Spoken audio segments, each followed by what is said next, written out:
With your hosts, Sam Prim and Lucas. Whoa! We talking about freedom?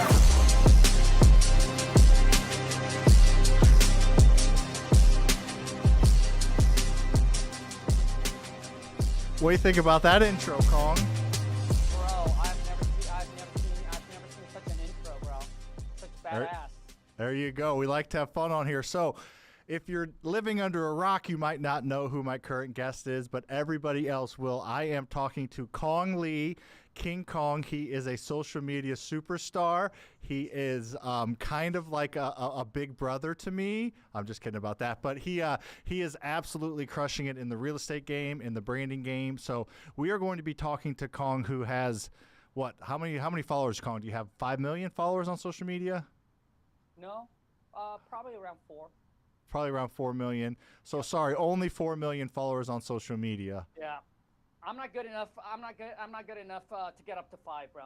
Oh, you will get there. You stop it. So Khang has a really cool story. So Khang, when I talk to people, I use you as a reference. I say, I'm like, Khang, you have a really, really cool story. You have like a rags to riches story, and I don't. I grew up in the Midwest, in the middle class, so we're come from completely different places, but we're both trying to do the same thing. So I think it's just social media is a really cool avenue that allows people from all different walks of life to make an impact. So I think that's pretty cool. So why did you start posting on social media, Khang? What was the reason you started posting on social media?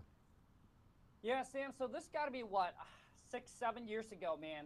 So at this time, I got my real estate kind of business wholesaling all set up.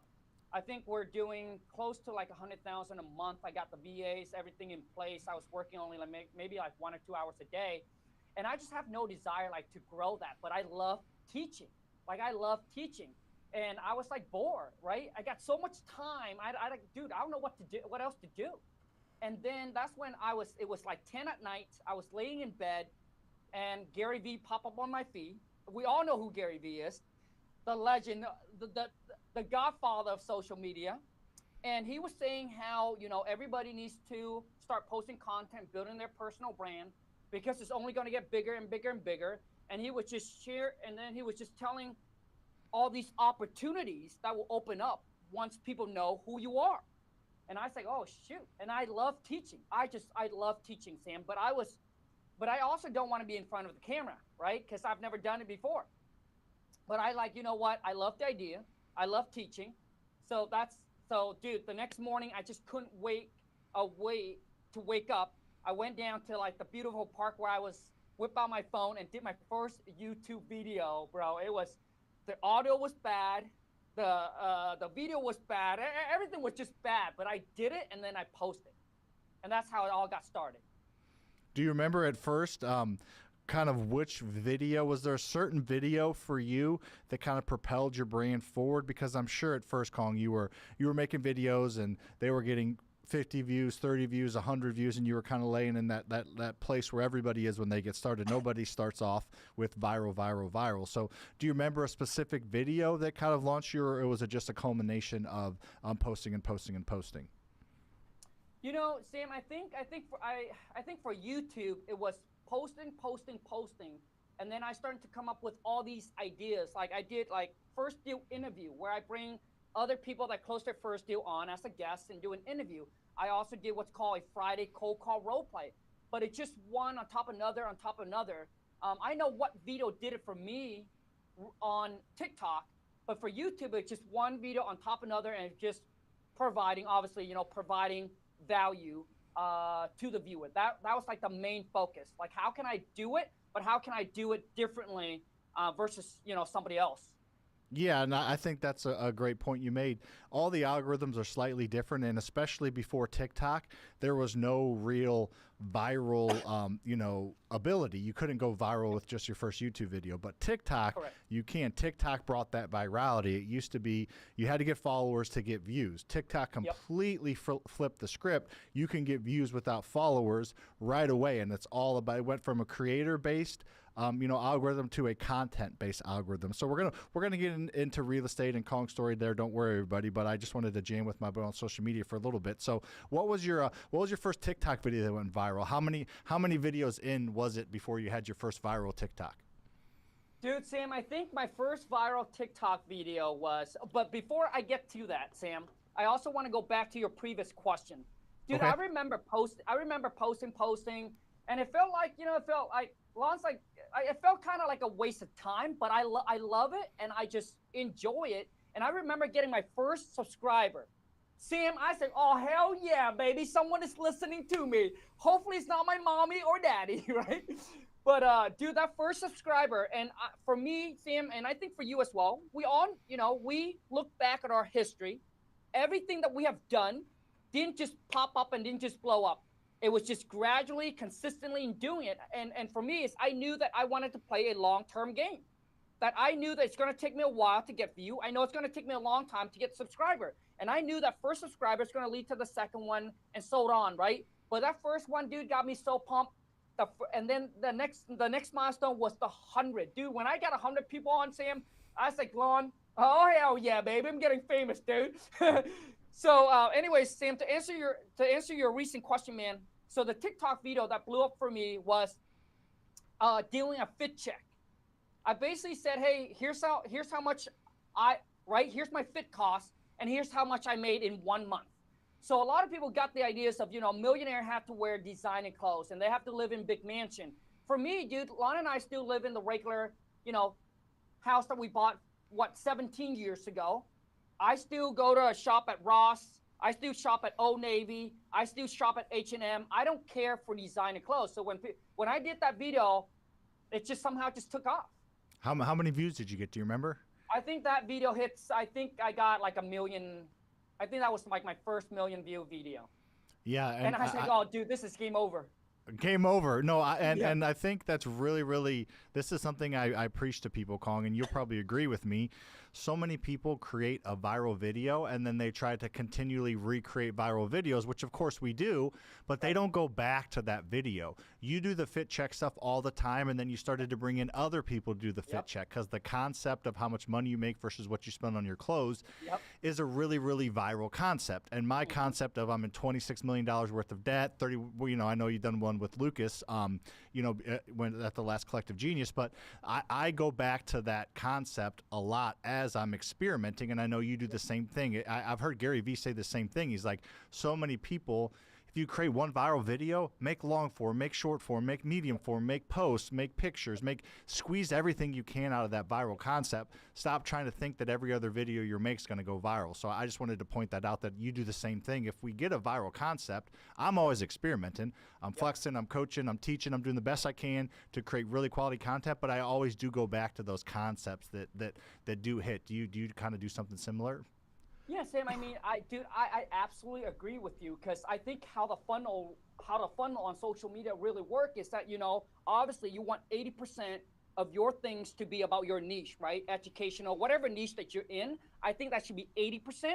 And then 20% should be, whatever topic you want to talk about. And so my thing is, you got to get exposure, leading people. So the funnel works like, like this, and then it goes like this. So you got to get exposure. So all these people coming in, and let's just say you made a comedy skit, right? But you're not teaching comedy, right? So they go, so all these people watch that video and say, dude, Sam is funny. Let me go check out all of his other comedy video. But then they go and they say, oh, Sam is not a comedian. He's a real estate investor. So all of those people, and the people that wants to learn about real estate will stay. And the people that like, oh, I thought he was a comedian, and then will leave. But what you're missing is that you need to get the exposure, right? The people to see you, and then they'll come in the funnel, and then it will trickle down to the people only stay, right, that wants to actually learn about real estate. Yeah, no, I agree. And one thing I've noticed, Khang, and I'm interested in your opinion on this, and then we'll get to some real estate stuff. But what I've noticed, Khang, is in order to grow a big brand, like you have, we have a similar Instagram following.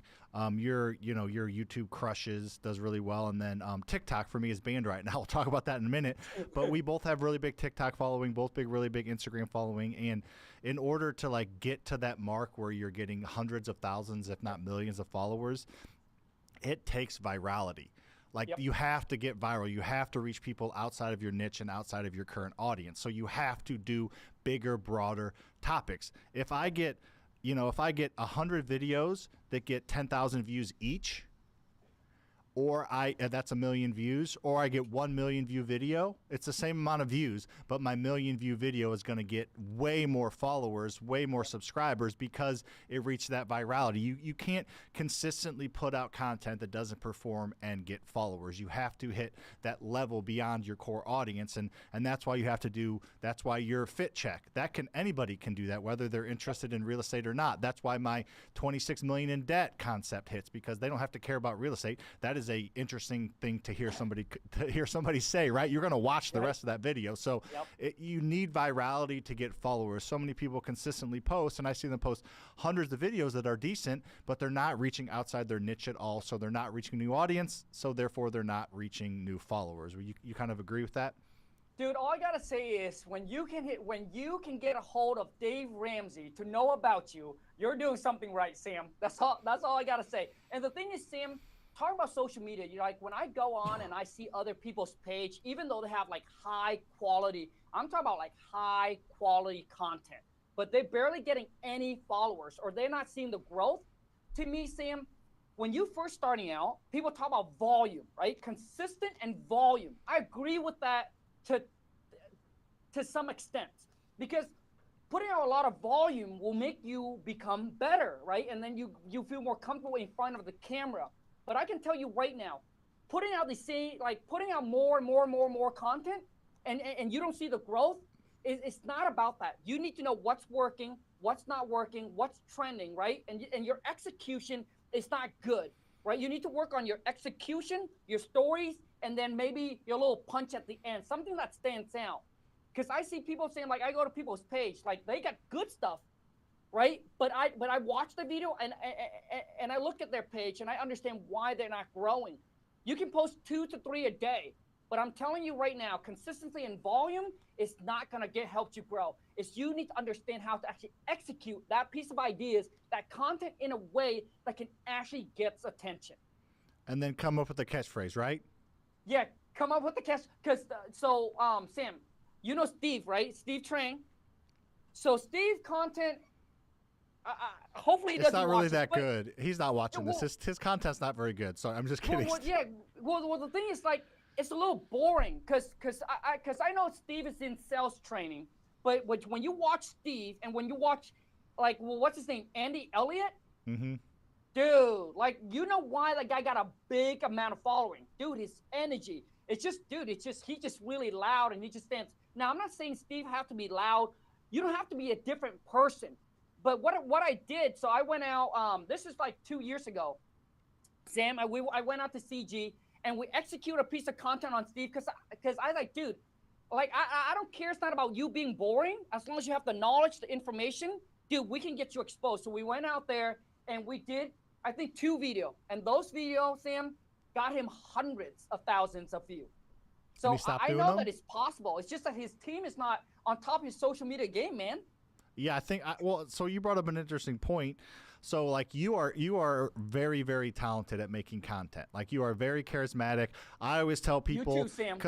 I always tell people that, like, they're like, is Khang really like that way? I was like, no, Khang's different off camera than on camera. Khang is subdued on camera. The dude's crazier off camera. So it's not fake. When he acts crazy, that's 100% who he is. Khang is just as crazy off camera as he is on camera. And I'm not quite as crazy as you. I do have my moments, but there's different ways to do it. Like, I feel like you do it with just raw talent and charisma. And we just talked earlier before we went live that you don't really look at your analytics. You just post content. You know what goes viral, doesn't go viral. You're just talented. And I know I'm not trying to downplay myself. I know I have talent on camera too, but I'm more of the analytical type. Like, I'm going to post, analyze it, and I'm going to post. I'm going to see why this video did well, why it didn't do well. Let's figure out how to repeat things. And you do that to a certain extent, but you don't have to be like this crazy, charismatic, let's go get this Monet, crip walking, dancing guy that you do. Like, you can do it like me, a little more subdued. I'm not as boring as Steve.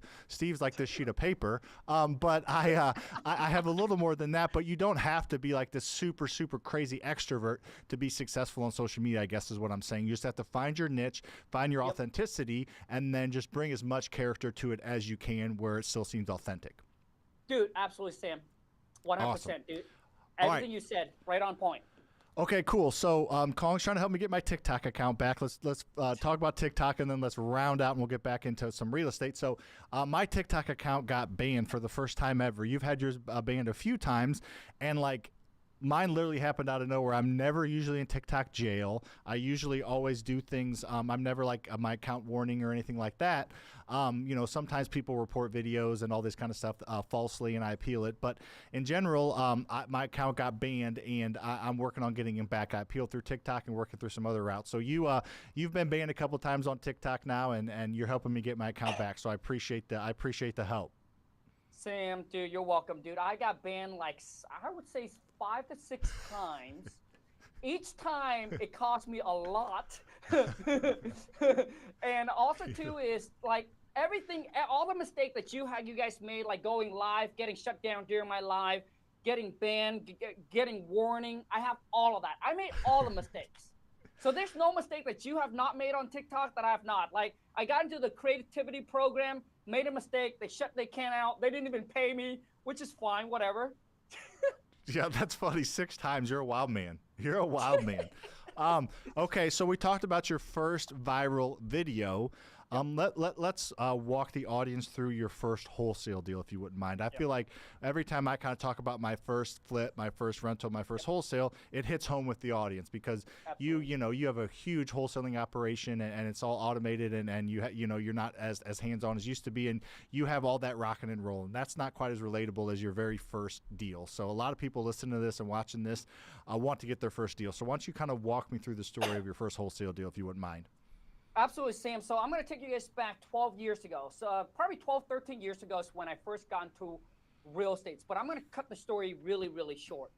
So when I first started out, I hired 6 months in, I couldn't close my first deal, so I hired a mentor. My mentor, he does more of fix and flip and then buy and hold. So he said, hey, Khang, get into fix and flip. So that's exactly what I did. Have no construction background, no experience, no connection. I didn't even know what vinyl window is. I didn't even know what laminate flooring is, Sam. I didn't know what shingle is. None of that. I had to learn all of those terms. So 4.5 years into the fix and flip game, I almost lost everything, Sam. I got about $1.5 million tied up, Sam. I got Uncle Sam on my ass. Dude, it was scary. It was so scary because throughout my life, Sam, my parents always taught me, stay away from the po-po, stay away from the government, like don't mess with them, etc.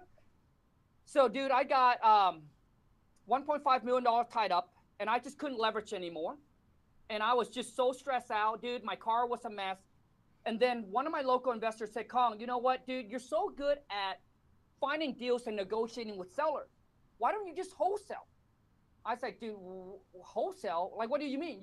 When you put a property in contract, instead of you buying the deal, you can just sell it to me. I said, okay. Well, I kind of search it and then, learn about it a little bit. And then I started to target expired listings, Sam. So basically houses that are listed on the market and that are taken off of the market. So I would sit there in my computer, handwriting letters to expired listing. And this one lady called me. Her property just went expired. She calls me.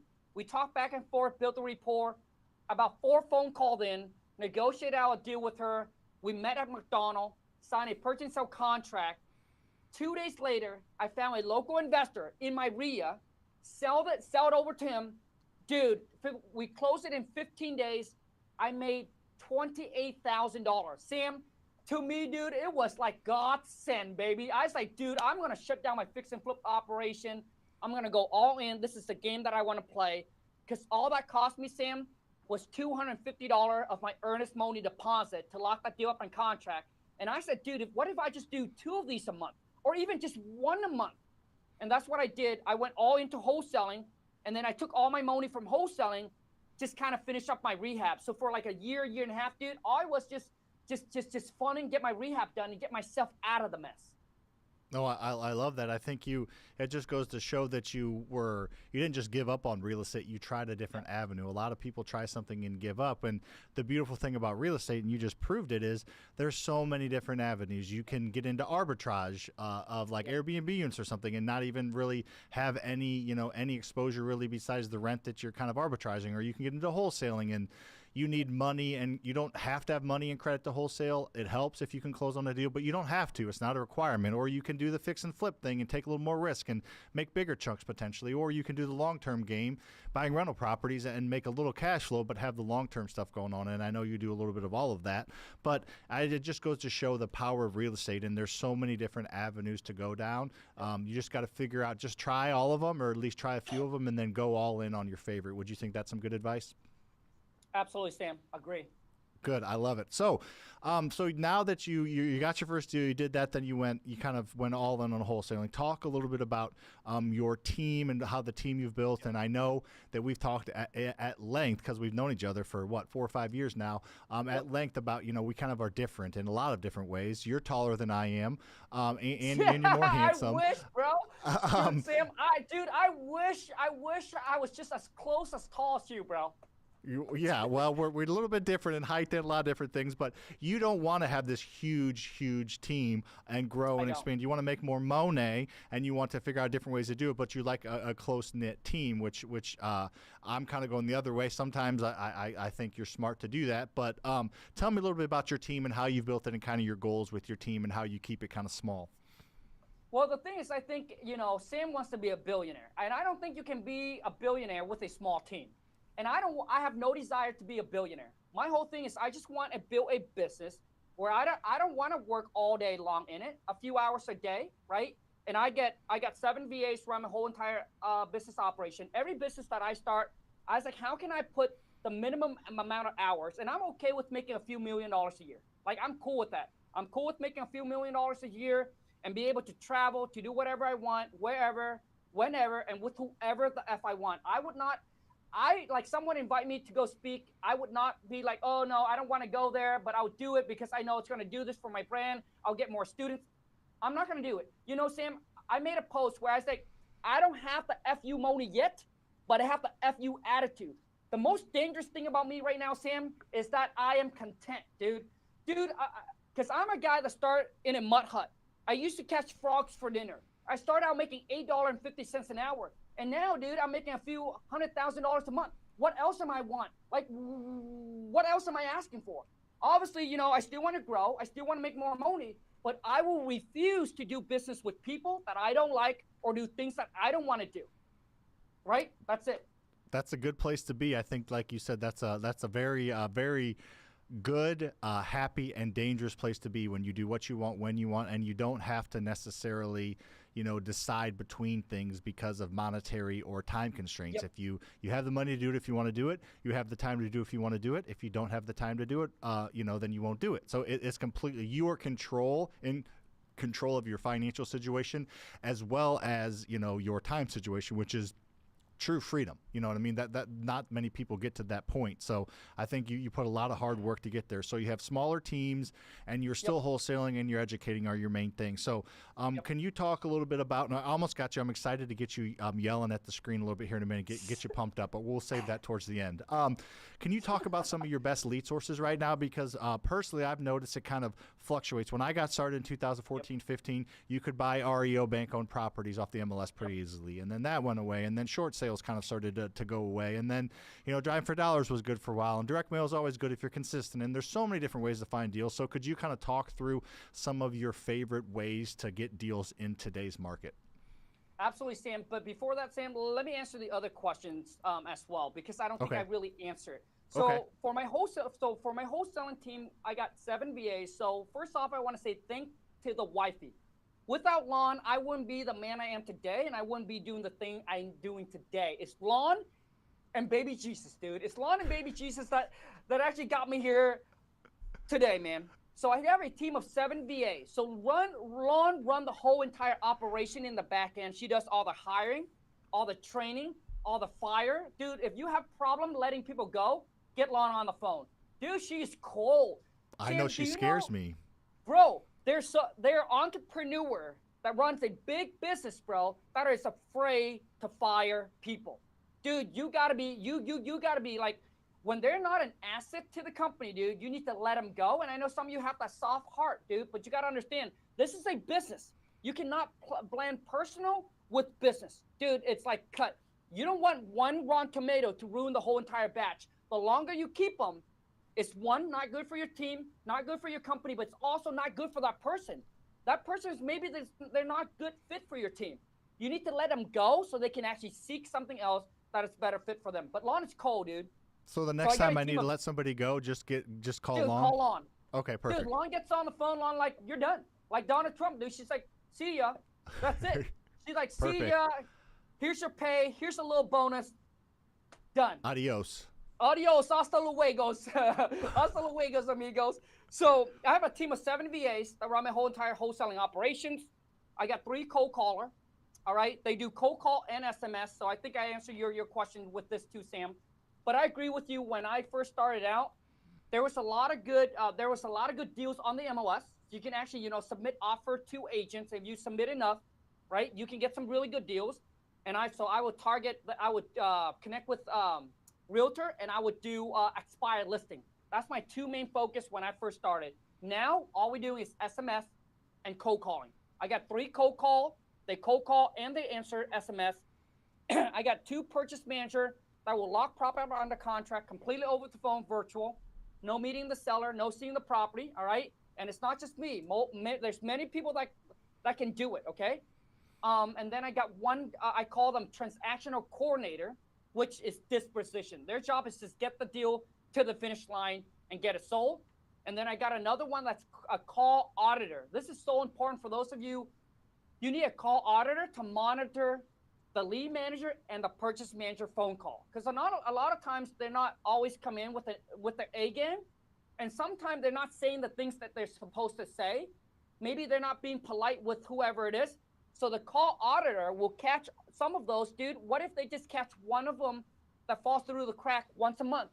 And that one deal that they catch can make you $10,000. It's already worth it to pay a VA just to sit there and listen to all these calls. And then Lon's in the back that gets everything else taken care of. That's my wholesaling operations. What about your education? How many people are in that company? Dude, so obviously we outsourced the sales team. So I guess I'm not gonna count that. Okay. I got 3 VAs to handle all of my DMs, my email, my community texts, and then Angie's the one that does that actually runs them and then train them. So she's kind of like the manager of the other 3 VAs. So 4. Nice. And for those that don't know, VA's virtual assistant, it's usually somebody overseas, but doesn't have to be. It's somebody virtually working, with technology and working on your behalf, just to button that up. Okay, so a very, very tight-knit organization. And right now your leads are basically mainly pretty much all coming from, outbound with texting and cold calling. Would that be accurate? Yep. Awesome. Okay, and how many are you taking down a month on average, would you say? You mean like how many deals we're doing? Mm-hmm. Man, so far I think the first quarter we're starting out slow. So we're doing between, I would say maybe six a month, but our average deal is between 20 to 25K, and we're only doing about 6 of that. But then we're starting to do now, Sam, is I'm leaning towards doing some more JV. So I just recently hired a VA that all they do is they go through social media and then they just scrubbing, finding all the wholesaler that has a property in a contract. And then I got a dispo dude, which is my transaction coordinator. She's just so good at finding buyers and linking the buyers to that. And then I think last month we did 20K just from JV deal. Cost me no marketing money. Didn't have to talk to any seller. We're just finding other wholesaler that already has a property in a contract and then connect them with our buyer, because we've got a large cash buyer list. That's awesome. So you're content in what you're doing and keeping your company small, but you're always looking for edges and always looking to improve. If new technology comes out, you're going to try it. If there's a new strategy that comes out, you're going to try it. So you're content, but you are looking to kind of maximize what you already have and improve what you're already doing. Would you say that's accurate? Yes, Sam. So I mean, like with my wholesaling business, Sam, like I think I said this like 3 years or so ago. Like I'm happy with where it's at. Dude, I'm happy with the team. I'm happy with doing just 6-figure a month on it, right? I don't need to scale that thing up to $500,000 because I know how much work, how big of a team I would need, all right, and how much more overhead and money I would have to spend. I just have no desire in that. So for me, I love the more like the social media, creating content. One, I see a lot more potential. I see that I can scale it a lot bigger. and then I love really doing it. So why don't I just go all in on the things that I love doing? So for me, I focus on more growing that bigger. But once again, I don't want to have, like I don't want to have 50 or 100 employee that runs my social media team or agency or whatever you want to call it. I just want to keep it small, lean, mean machine, man. No, I like it, and the margins on the on the branding and the education side are just so much bigger than on the real estate side. Oh, dude, absolutely, hands down. So let's talk about your team a little bit, because you have a huge brand. You have a ton of followers, and I've noticed, I've seen like pictures of Alex Hermosi's social media team. There's like probably 15. And then I've seen pictures of Pace's brand, and I've talked to Pace, his branding and social media team. There's like 13 people on it. I'm got like 3.5 people on my social media team, and I know you do. We're both very involved in our social media. A lot of people, in my opinion, their mistake they make is they hire it out too early, or they're not involved in the process. I know you're very involved in the process. I would assume you still occasionally edit videos. I do. I have a team that does a lot of it, but I do some editing myself, a few times a week. So talk a little bit about your team on social media, how you come up with the ideas. Are they all your origination? Do you, shoot all at one time? Talk a little bit about your social media brand and that creation process, how that works for you. Yeah, so basically, Sam, I have an editor. So what they do is when I shoot a long YouTube video, they'll just take that YouTube video, they chop it up, right? And then they'll post it. But just like you, there are times where I just sit in the car, or maybe I just want to shoot something. I'll shoot it really quick. I'll edit. It's so easy for me, bro. I can shoot a video, right? Edit it. Takes me like 10, 15 minutes, and boom, I got a video ready to go. Angie just take care of, all the DMs, running the VAs, but the VA mainly is just to handle all the back end, which is all the DMs, people asking, students, whatever it is, right? That's mainly what it is. But as far as I don't have, like every piece of content I post, I know what's going on with it. Mm-hmm. It's not like they take a piece of content from something that they post, and I'll be like, what the heck is this? It's not even me. Dude, I know, man. I track and I know every piece of content that's being put out there. And if it's not related to who I am, dude, take it off. Take it off. Like, I don't need that thing to go viral, but it's not related to me. Like, you know what I'm saying? Like, it has to match my personality and who I am. No, I agree. And I think that's where a lot of people, they want it outsourced, and you just can't outsource your authenticity and your personality. And I would assume it's similar for you. Most of the videos that go viral, not all of them, and when I say viral, let's say 500,000 on Instagram and 1 million on TikTok, right? That's my viral just in my head. So when I say, that's what I mean by viral. So most of my videos, I'd say 90% of my viral videos are me creating it, editing it super simply in CapCut or in whatever, super simple, no overlays, no B-roll, none of that, none of the crazy effects. And then the team does some editing and the effects, and they do okay. Some of them go viral, but in general, I would assume, similar to you, most of your big videos are the ones that your hands are on the entire time. Is that accurate? Dude, absolutely. Yeah, I think part of it's because we probably built our brand with just us doing it ourselves completely for the longest time. So that's what our audience knows and expects. And that's who sees your videos, are your core audience. And they're there from day one, and they're there because they love that style. So that's what I've noticed. So true. So cool. True. All right, a couple more questions for you. So can you talk to the audience right now, Khang, about what do you say to people that make excuses, that say, oh, I have some student loan debt, so I can't invest in real estate, or, oh, I can't find the time.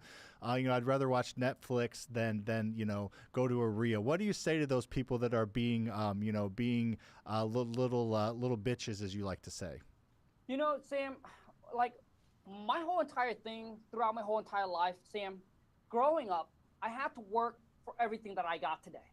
Nothing was handed. Both of my parents were making $25,000 a year, working at a factory, putting their money in the 401k, and retire with barely any money, right? So for me, dude, you only got two choices in life since the day that you're born, dude. All right? You either get rich or be a little bitch, which means, dude, you either be the boss or you work for a boss. Look at everybody that you know.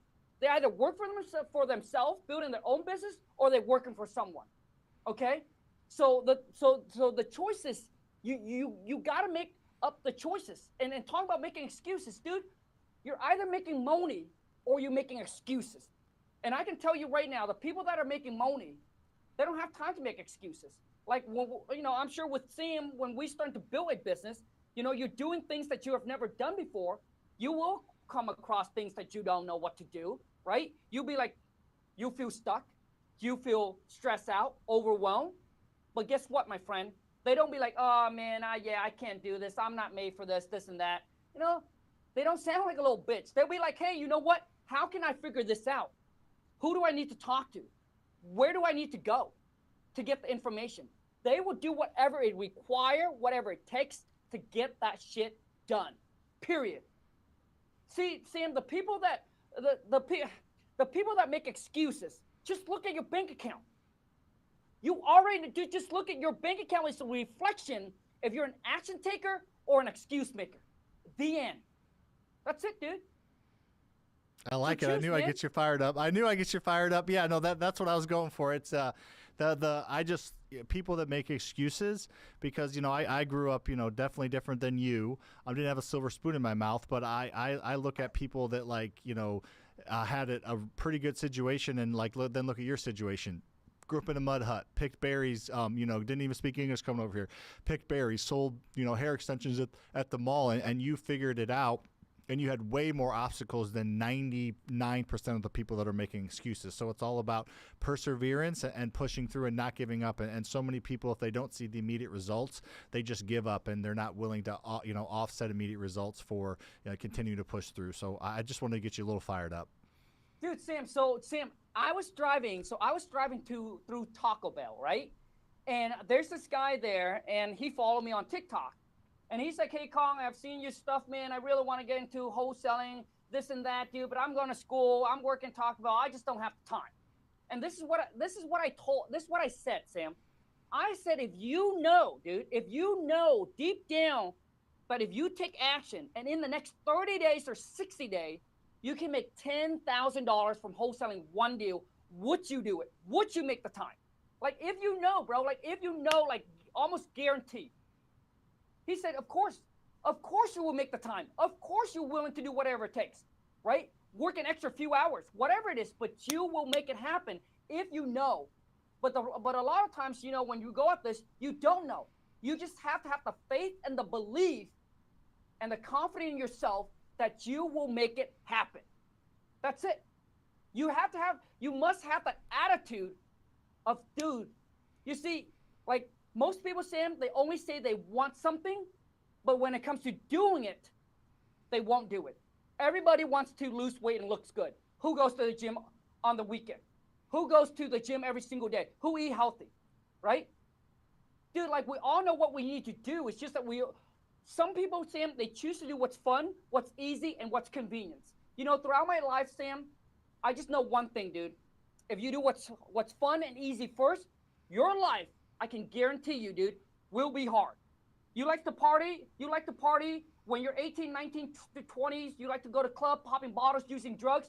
Your life, dude, will be messed up in your 30s. You pay for the price when you're 30. You pay for the price when you're 40. You will pay for the price. But if you're willing to do what's hard first, dude, I promise you, life will be easy. It's hard to live in a shed for 5 years. That's what Lon and I did. Live in a little shed behind a mobile home park for 5 years. Live below our means. Didn't eat out, didn't drink Starbucks. Dude, but see, when I was 23, bought my first house, and Lon and I didn't worry about, you know, that paycheck anymore. Because we had money saved up, and then we used that to get into real estate.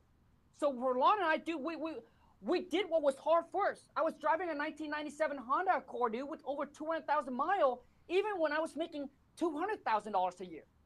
Who do that? The people that understand that they need to make the sacrifice today for tomorrow. They rather sacrifice today for the good life tomorrow. That's who will do it. The what people car that do you want drive the now? instant gratification now, dude, it's the one that's going to pay for the price, dude.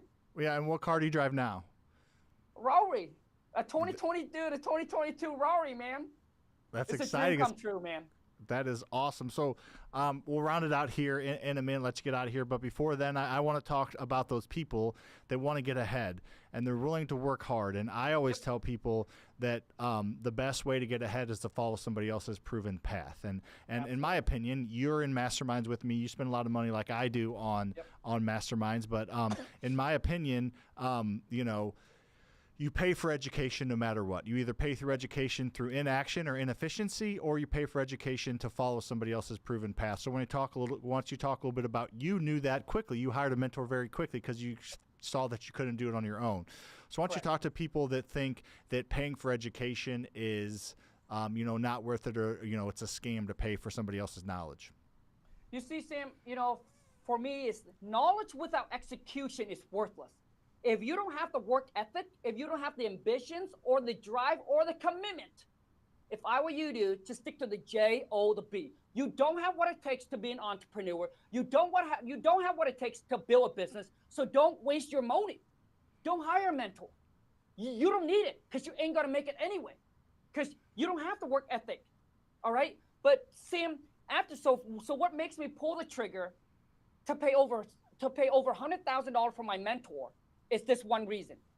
So I started out, when I first got in, Sam, I did the whole thing trying to learn it myself. I listened to all the podcasts.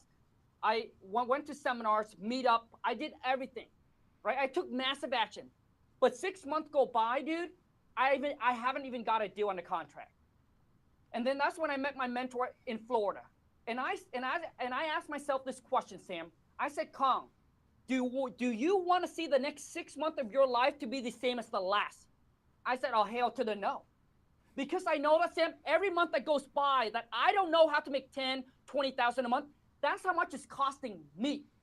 That's how much it costs you. So every month that goes by that you don't know how to make 10 to 20,000, that's how much it costs you. So I said, dude, so for me, Sam, I said, that's it. Dude, I want the next 6 months to close my deals and actually doing some real estate already.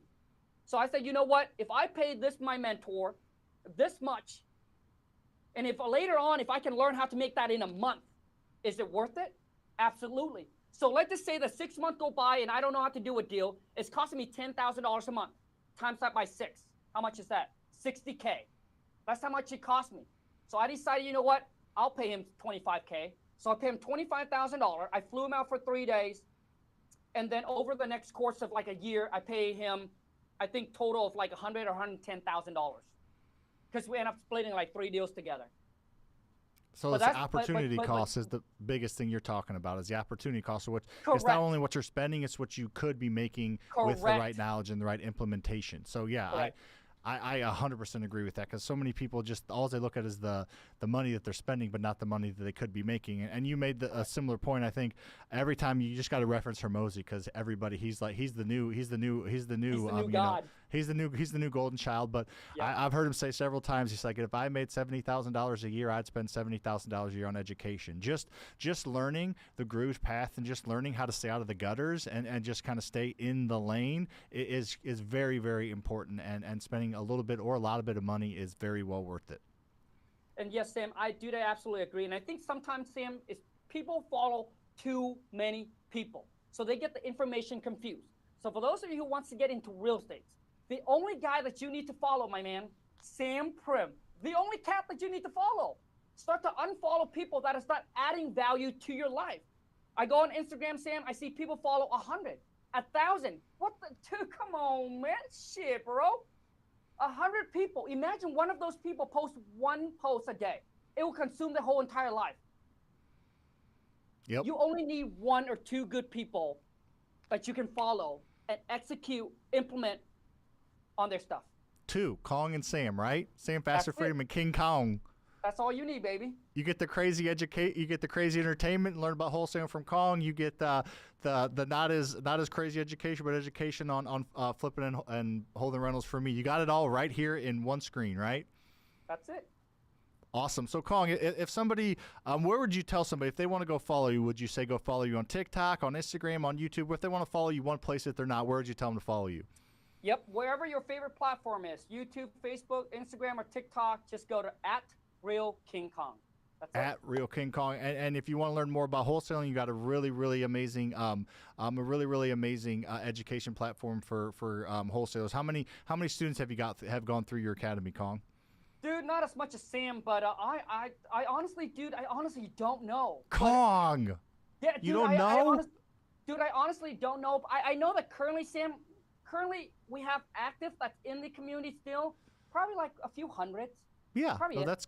that's good. Let me float an idea by you live. All right. I was Sure. thinking what we should probably do at some point is we should you have wholesalers that find deals that are looking for cash buyers, right? Yep. I have cash buyers that are looking for deals to hold with rental properties. Okay. So like just connecting our group in like whatever regions they're investing in, we don't need a piece of it. It just adds value to your group if they have cash buyers that are approved. It adds value. My guys and gals are still going to go find deals, but if they have a wholesaler that knows what they're doing because they've learned from you, then it makes perfect sense to just connect them and just they can build the buyers and sellers list together, and it just provides value to our communities. And hey, join Kong's community. He's gonna teach you and show you how to find cash buyers, but he's connected with Sam's community. There's 1,500 cash buyers in there, and if they're in your market and they're looking for a good deal, it's a good deal. They're approved. Sam teaches them how to raise money. Sam has a funding source for them. They'll be able to pay cash and make it easy. So we'll talk offline, but you like that idea? Dude, let's see how we can bridge that two together. Yep, I like it. Cool. All right, well, buddy, I appreciate you joining me. Thank you very much.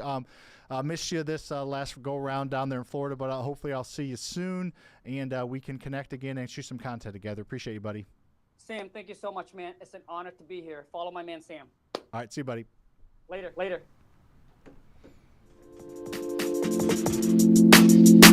Thanks for listening to today's episode. We hope you got some major value from our conversation.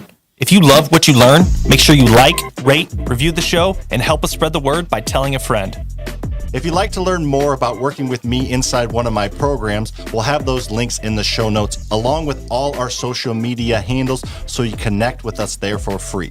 If there's a real estate question you'd like us to answer, feel free to send us a message and we'll cover it in an upcoming show.